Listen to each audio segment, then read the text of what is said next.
But a key aspect of that is Israel. Israel started this war with their surprise attack against Iran. And according to the Iranian calculations, Israel must never be allowed to think they can get away with that again. And so that's an important element of all this. How much longer the United States is willing to sit back and let Israel get pounded is another question. But I want to say this to your audience who are saying, well, isn't Iran being pounded? Why aren't the Iranians in danger of collapsing? They've been preparing for this very scenario for 20 plus years. 20 plus years, Iran has been preparing for just this. They are operating on a game plan that they have. They have 57 different military districts, each one of which has been equipped to fight independently of the other for 2 years. And this war just begun. So Iran's ready to ride this thing out. This is the journey to the apocalypse, if that's the direction the United States wants to take it. The Iranians, of course, don't want that end, but they're going to make Israel pay. I don't think Israel gets away from this, starting this war lightly. What the price is, of course, is negotiable.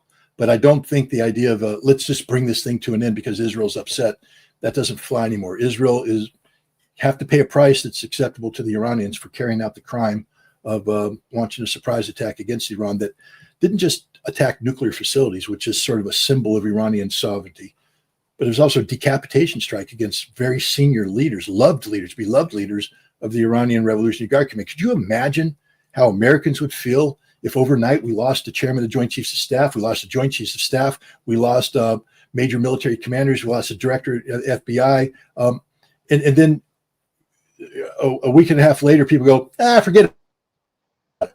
Yeah, let's just bring this thing to an end. You think the Americans would go, yeah, you're right, we're just going to forget about it. The damage done to Iran in terms of their sovereign interests and in terms of just the insult to Iran is incalculable. And so Israel's not going to get off lightly for this. What about the threat to Ali Khamenei's, the supreme leader's life? So Trump has hinted that he could be struck. Netanyahu has hinted that could be struck. Do you think they could strike him? Is that just psychological warfare to scare him so he does not escalate the war? So he accepts some sort of agreement and ends it early? Or is that a real possibility on the table right now? Because there's also reports that we haven't heard from him for 3 days, and some people are saying that he is in hiding, not speaking through any electronics, fearing for his life. Well, I mean, wouldn't you fear for your life if the President of the United States indicated that you might have a target on you? Wouldn't you fear for your life if, as some reports out of Iran are true, his residence and his bunker have been struck by Israel? So I don't think it's a theoretical hit on him. I think Israel has actively tried to kill him. And now you have the President of the United States making the same statement. But again, this literally, it shows the ignorance of people about Iran. As Khamenei said, I'm 90 years old. I'm already dead. And don't mourn my loss. The Assembly of Experts has already picked a successor. And if they kill that person, there's a successor to that. The Islamic Republic isn't one man. It's not a dictatorship. It's a constitutional republic overlaid with a theocracy. It's one that's been around for many decades. It's solidified its the infrastructure inside Iran. It's not going to be done away with overnight. So the notion that you can kill Khamenei and somehow cause the system to collapse is a fallacy. It's a flawed notion. But if you do that, that again changes the dynamic of this conflict. I would say the worst thing in the world you can do is kill a 90-year-old man. If you want regime change in Iran, then make peace with Iran, wait till Khamenei dies, see who they replace him with, and then work with the system to moderate policies, etc. Plus, Iran is a member of BRICS. And BRICS is, it includes Russia, China, India, other nations that the United States has diplomatic relations with. Iran becomes self-moderating by joining BRICS because BRICS is not, a form of radicalism. It's a form of multilateral pragmatism. And so the best thing you can do is have Iran join BRICS, and through that association, you'll see their policies moderate because BRICS can't function with an out-of-control radical rogue nation. BRICS will function when everybody plays by the same set of rules. And so, again, if I were advising the President of the United States, I'd say, let's bring this conflict to an end and let's encourage Iran to join BRICS, and let's work with BRICS to keep Iranian behavior moderated. Talking about BRICS, what about China and Russia's role in this? So Russia's busy in Ukraine. Russia's, correct me if you disagree, but Russia's historically not been there for Iran. They've supported them, financially in some ways. They've worked a lot together militarily. But in 2024, when Israel struck Iran, Russia didn't support them much. They haven't supplied them with much weapons with the Ukraine war. And it seems that this war in some way benefits Russia because it distracts the US away from Ukraine, and it risks oil prices increasing, which benefits Russia's economy. So does that mean Russia won't be there for Iran if this war continues? And what about China? I think China strategically benefits more if Iran wins this war or ends up in a better place after this war.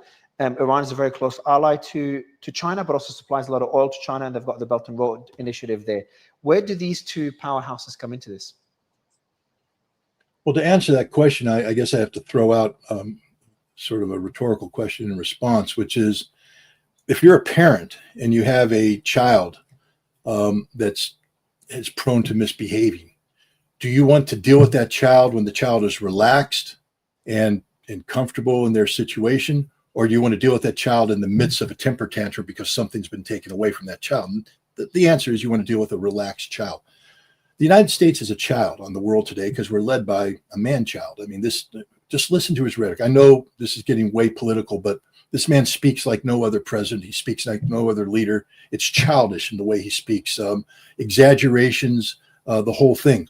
And so nations treat him like a child. And so they don't want him to be having a temper tantrum when they have to deal with him. So I think what both Russia and China want is for the United States to calm down, and that it's easier to deal with the United States when they are calmed down. But if you're talking about dealing with America in the South Pacific, where it's very tense over Taiwan, and America gets beat in the Middle East or gets involved in a war that makes this man-child angry, now you have a child who's throwing a temper tantrum, and the chance of something good coming out of that diminishes greatly.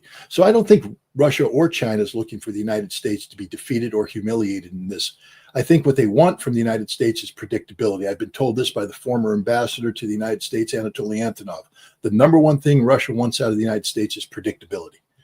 Because with predictability, you can formulate policies that can be implemented. If that predictability is attached to a policy that's hostile to Russia, at least it's predictable. If it's attached to a policy that's friendly to Russia, it's predictable. But what the Russians don't want is the United States jumping back between the two, because it's impossible at that point in time to formulate policy not only about U.S.-Russian relations, but about Russia's relationship with the world, which will likewise be affected by America all over the map. So the best way to have predictability for the United States is to bring an end to the conflicts that involve the United States, to bring an end to the Ukrainian conflict, to bring it into this Israeli-Iranian conflict. But you're not going to do that by surrendering to the United States. Anybody involved in the conflict won't consider conflict termination unless they get what they wanted out of this conflict, especially if you're winning. Right now, Russia's winning. By any definition of the world, Russia's winning the war in Ukraine. So Russia expects certain outcomes. And there's nothing the United States can do right now to reverse that strategic trajectory of a Russian victory. And right now, between Iran and Israel, we haven't shown an ability, neither us nor Israel, to stop the Iranian missile attacks against Israel. The pain will still come. And so it's unrealistic to say, hey, Iran, stop short of your objectives. So I think the goal of Russian and Chinese diplomacy right now is to bring the conflict in the Middle East to as rapid a closure as possible, with doing the minimum harm to the United States, so that when America does whatever it's going to do in terms of withdrawal, partial withdrawal, etc., it does it rationally as a calm child, as opposed to irrationally as a child throwing a temper tantrum. In our last interview, when Iran was responding to Israel's attack, you talked that Iran needs to attack with a few waves, up to 1,000, about 2,000 missiles, for this to be a proportionate response or a significant response to show strength. So far, Iran has fired about 550 ballistic missiles and 1,000 drones. I think none of those made it. They've caused damage in Israel. A lot of them have landed. but it hasn't been the attack that you said you would have expected back in our first interview. How does that compare to your expectations? Do you think Iran has been weakened significantly, which is the way I see it? Or do you think this is strategic from Iranian side? Because Israel does claim they've struck over 60%, I think now, or 40, 50, 60%, and that was a few days ago, of launches, of missile launches in Iran. And their stockpiles have been depleted. They still have about 1,000, 1,500. There is an argument that Iran is trying to not deplete their stockpiles to be able to prolong this war. And there's kind of a battle between the stockpiles of Israeli anti-missile defense systems and Iranian missiles kind of competing in who outlasts the other. Well, first of all, let's talk about the interceptors versus the ballistic missile calculation. Right now, Israel has sufficient interceptors. They fire a whole bunch of them when the Iranian missiles come in. And yet the Iranian missiles penetrate the defenses and strike Israel and do significant damage. So the idea that Iran has to wait until Israel runs out of interceptors until it does the damage it needs is a fallacy. And so I don't even talk about Israel running out of interceptors. The Iranians have run a more sustained conflict, but they're 500 missiles into what I believe will ultimately be a 1,000 missile barrage. It's not all at once. But Iran's not willing to stop this war right now because they haven't done the damage that they believe is necessary to punish Israel. And so we could be looking at another week and a half of conflict where they'll fire that additional 500 missiles. Many of these missiles will be of a more advanced capability than the missiles they fired early on, which were 20-year-old models. These will be the more modern hypersonic maneuvering with separating warheads, multiple warheads, cluster munitions, some of which they've already fired, and they will just rip Israel apart. As I said, let's back this up. I fought in the Gulf War. One of the things that I did was I got involved in the Scud hunting, hunting down Iraqi Scud missiles. And I remember early on in the war receiving the battle damage assessment. And about a week and a half in, the U.S. Air Force said, we've killed 64 Iraqi Scud missile launchers. The Iraqis only had 19.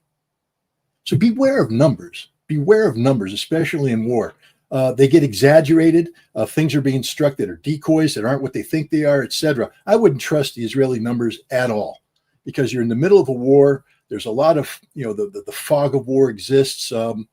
And having done battle damage assessment in a combat environment, I can tell you right now that the data isn't perfect. I would also say that the Iranians have prepared for this very conflict. And the notion that Iran would allow a scheme of operations to unfold that within a week and a half has 40 to 60% of their launchers destroyed is absurd in the extreme. The Iranians are some of the best professionals in the world at what they do. They've been planning this for 20 years. So I would be careful in embracing Israeli data because I was part of an American data set that was just 100% wrong across the board about battle damage assessment during the Gulf War. And that you make that same point you made it earlier about the damage. The IAEA said that the nuclear facility had very significant damage. I think they were referring to the Fordow there. There's been satellite images showing craters. Trump claimed there was monumental damage and the Fordow was obliterated. And Israeli officials, surprisingly, Israeli officials are the ones that indicated that Fordow was not destroyed. That's Israeli officials. Why do you think there's that discrepancy between what the US has said, what the IAEA has said, and what Israel said? They said it was severely damaged but not destroyed, and they did suggest that Iran may have moved materials and equipment before the strike, which is what the US, I think, admitted. They don't know where the nuclear, the enriched uranium has been moved to. So 2 questions there. Number one is,